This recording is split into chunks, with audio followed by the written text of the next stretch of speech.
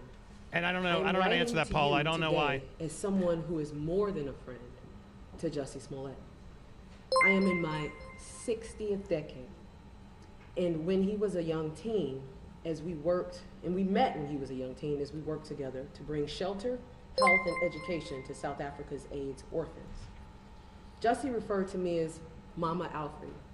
Oh, Alfred It is out Leonard. of that bond that I make this appeal to you. Jussie was convicted of a Class 4 felony I know it to be the least severe category of felonies in Illinois. I also have learned it is a well-established practice in your county, as well as around the country, to sentence Class 4 disorderly conduct cases to alternatives to incarceration, including second chance probation, or deferred prosecution. I respect that an important aspect a trial judge the jokes are must coming in consider good. when sentencing Why didn't this someone one show up? is the potential for recidivism. Jussie's Dude, the lack guy of with a the pen felony criminal died. record, Look. as well as his many years of humanitarian work on behalf of communities in need. Someone administer CPR. He's dead. Pen guy. He died. For years. He's not moving. You fought the good fight, man. Oh no, he dropped his pen. No, he died, dude. Men, Look. women battling and living with HIV. That comment was great. I'm so sorry I can't signal out Ellie Beans, but she's like, dude is getting to third base with that pen. Reach for the kind of joy that Jussie brings. Now, some conscientious people reach out to those without access after they achieve success in their given fields. Jussie has been a compassionate presence and advocate for those without means since he was a boy. His dedicated work as an artist brought him success. Did he not steal that brother's and driver's allowed license him and to told bring people his brother's natural name when pulled impulse over? I to think be he of did. assistance I think I to heard an that too, even wider Avalon. field of effectiveness. Jussie has kept his heart, his wallet, and his schedule wide open to those suffering among us. Judge Lynn, I know you and I are meeting, quote unquote, in a situation that would cause some, quote unquote, mamas to lower their eyes. But I must tell you, I am proud of this man, who I have known to be an exceptionally kind human being. It is an honor to write you on his behalf, because I get to sit and think on Jussie this afternoon. It brings up wonderful thoughts. My dear friend Jussie Smollett has been convicted of a non-violent crime. So He does never has Alfred been, think he and did it or not? certainly is not now a public safety risk. He has carried Sounds like himself she with knows he dignity did and wrong, but self-control he's trying. throughout She's this process of begging the for last few leniency. years. He has delved deeper spiritually. But I in got a problem with Alfred because he hasn't acknowledged to come it. through a vicious public exploration that would have Ashley, crushed. I'll let you read that. I was here lesser before men. Jussie was. The punishing has been relentless and has We left all were. It's nothing true. to be taken away. We've been here longer than He has Jussie already Smollett has. paid a professional and personal price that few in real power have even for crimes against the health and safety of millions. Through it all, Jussie has stood like the good man I know him to be. Bottom line, if he is incarcerated, I fear for his safety. I fear for his safety. Judge Lynn, I've heard you characterized as a fair man. It is your fairness and your discernment that my hope is relying upon in this matter. You hold the keys to the freedom and the future of a great giver, Jussie Smollett, to keep his commitment of bringing joy and hope to people whose everydays depend on that healing. I beg your leniency. Sincerely, Alfred Woodard. So the last letter is from Derek Johnson, who is the president they thought it was gonna be and Kamala Chief Harris. Executive Officer No, of the sorry, NAACP. Nancy Champagne. Dear Judge Lynn, I write There's some today crazy- in my capacity as president and CEO of the NAACP. Formed in 1909, I agree, the Paula. NAACP It's really is the dangerous oldest and what he's largest done. civil rights organization in the United States. In this nation, Black people are incarcerated at more than 5 times the rate of whites. And He keeps frequently using all receive this to his disparate advantage, and sentences. it makes me In so Illinois, angry that so many people are Black falling for defendants it. convicted of a Jussie felony Smollett were more is not likely than white the defendants mascot to be for this. sentenced Like, to he's not prison someone we should be at a lifting up and using all these 57% things and for. 39% rate, respectively. A mainstay of our organization continues to be advocacy for fair treatment of persons of color by the criminal justice system. This brings You don't us to the speak subject for of me, the upcoming you- sentencing of Think Jussie of how many Smollett. people actually need this kind of It would be an defense. understatement to And say we look that how it much is hours an we've been inordinate spending amount on of attention Jussie has been Smollett, given to Mr. Smollett's who had case. every opportunity to prove This his case and involves no lost. drugs, no People of color were the first ones to doubt this guy. Yep. Okay, Yep. anyone other than it was the